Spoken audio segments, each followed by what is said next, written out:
Questões de Família, com José Eduardo Coelho Dias.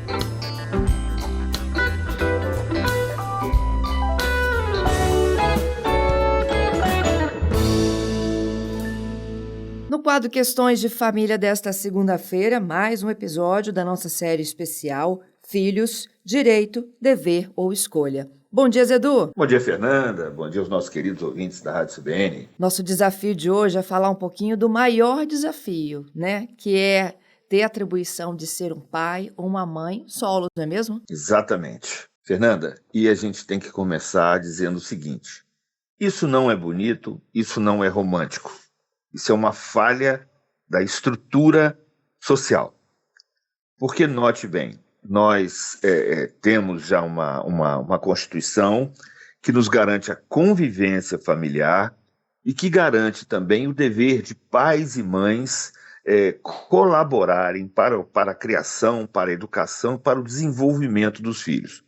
Quando essas atribuições são delegadas, e eu vou dizer não apenas delegadas, mas são impostas a só uma pessoa, alguma coisa está errada.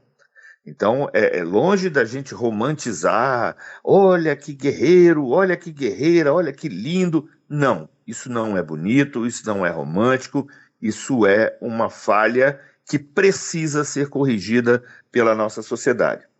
Pais e mães têm que se conscientizar de que, se colocaram uma criança no mundo, têm o dever de cuidar dessa criança enquanto ela existir. Enquanto ela for criança, enquanto ela for adolescente, enquanto for jovem. O que você acha disso, Fernanda? Eu acho perfeito, até porque a gente não faz filho sozinho, né? É verdade, é verdade. É claro que a gente tem que valorizar, mas essa valorização não quer dizer que a gente concorde que a coisa tem que ser assim. Uhum. É claro que essas pessoas que acabam exercendo essa dupla função merecem o nosso reconhecimento, o crédito, mas não vamos parar de romantizar isso, achar que isso é lindo, porque não é. Isso é uma falha na nossa estrutura social, uma falha da nossa sociedade, uma falha dos pais e das mães, e infelizmente a gente é obrigado a dizer... eu, como homem, me envergonho de muitas coisas que os homens fazem, e isso é uma das coisas muito comuns. Os filhos acabam ficando mais exclusivamente por conta das mães do que dos pais. Isso está errado, Fernanda. Não está errado não, Zedu. E uma outra coisa, eu acho que isso é uma consequência do que a gente falou no episódio anterior, que é o abandono, né? Que é o abandono financeiro, físico, emocional.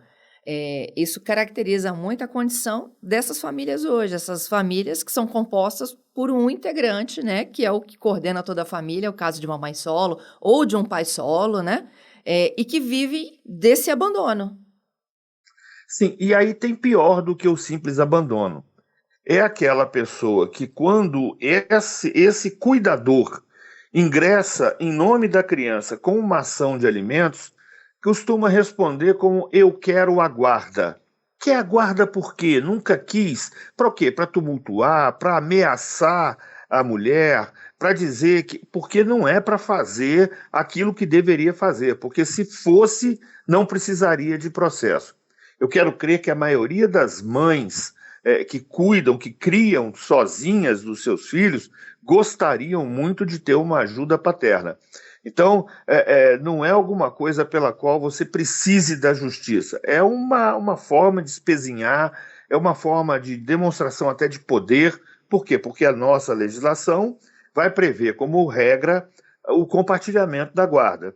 Mas será que essa pessoa quer mesmo a guarda ou quer usar tão somente a ameaça da guarda como forma de estratégia processual até para reduzir o valor dos alimentos? É de uma crueldade inominável, Fernanda. Zedu, você tocou no assunto, eu acho que é até importante a gente retomar esse tema, né? O fato de você ter uma guarda unilateral não significa que você tem que exercer sozinha essa condição, né? De pai ou de mãe. Sim, nós temos que distinguir o que é a guarda e o que é o poder familiar, né? Uhum. Que a gente vem chamando mais de autoridade parental do que de poder familiar. O que é o poder familiar? É o feixe de direitos que uma pessoa tem para que exerça determinadas obrigações. Então, note bem, se você quer ter um direito, você tem que ter condições de exercer aquele direito. Então, se você tem uma obrigação, por outro lado, você tem que ter alguns direitos que te permitam exercer aquelas obrigações. É disso que a gente está falando. Não é aquela coisa eu posso tudo porque eu tenho guarda unilateral. Não. Você tem o limite do poder familiar para determinadas situações. Mas a gente precisa destacar, quem detém uma guarda unilateral vai deter, exatamente por conta disso, né, que a gente estava falando, vai deter também o direito de tomar determinadas decisões sem precisar ouvir o outro. Por quê? Porque se você tem uma guarda unilateral, há uma clara demonstração de que o outro não tem condições do exercício daquela guarda. Se o outro não tem condições do exercício da guarda, e se a guarda são essas obrigações, olha, você vai ter que decidir tudo sozinho e a lei vai ter que te amparar com relação a isso. Pensa bem, se você sabe que um outro não tem condições de cumprir essas obrigações, se você precisar de pedir autorização toda hora para essa pessoa. Aí a gente teria um prejuízo muito grande para a criação e para o desenvolvimento das nossas crianças, não é? É isso aí. E o IBGE apontou no último censo, Edu, que a gente vive um largo crescimento de famílias monoparentais, em que tem apenas um integrante, né? Que assume a maternidade ou a paternidade dentro de casa. Sim, sim. E vamos deixar assim, uma coisa bem transparente. Não é que a gente queira aqui acabar com essa realidade. Mas nós temos que ter a sensibilidade de entender que muitas vezes isso não é uma opção. Uhum. Muitas vezes essas famílias monoparentais, elas não são formadas porque a pessoa quer. Elas são formadas por conta do estado de abandono, por Isso conta aí. da irresponsabilidade de alguns. Infelizmente, Fernanda, é muito comum a gente ver, por exemplo, nos processos de divórcio, em que a pessoa, em vez de divorciar do cônjuge, divorcia da família.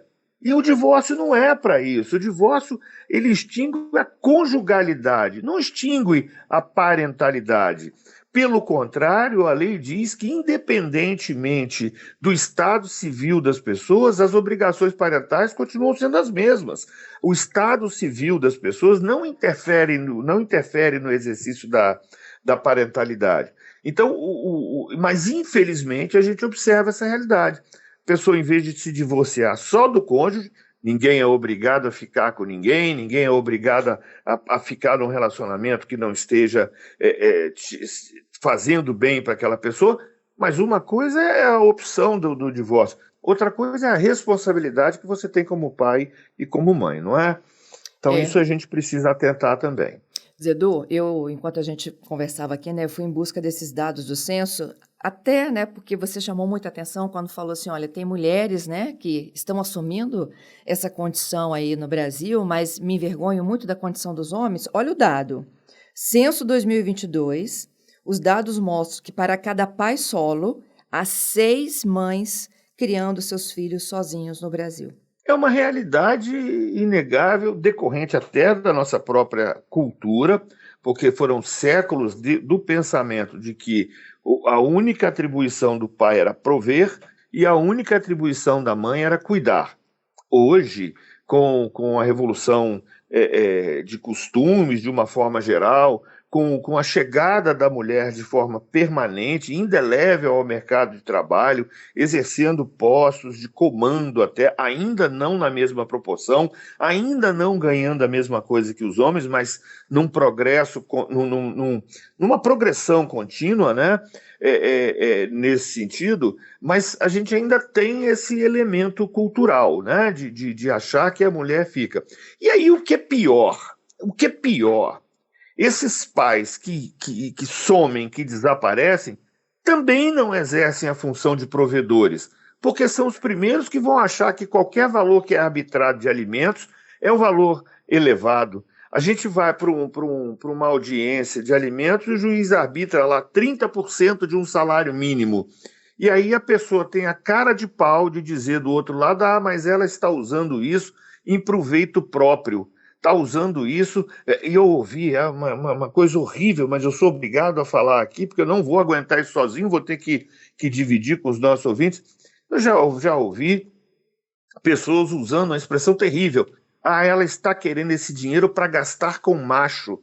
Olha que coisa absurda, que coisa assim desagradável. E essa frase, Fernanda, infelizmente ainda é falada com muita constância. Ainda existe quem pense isso.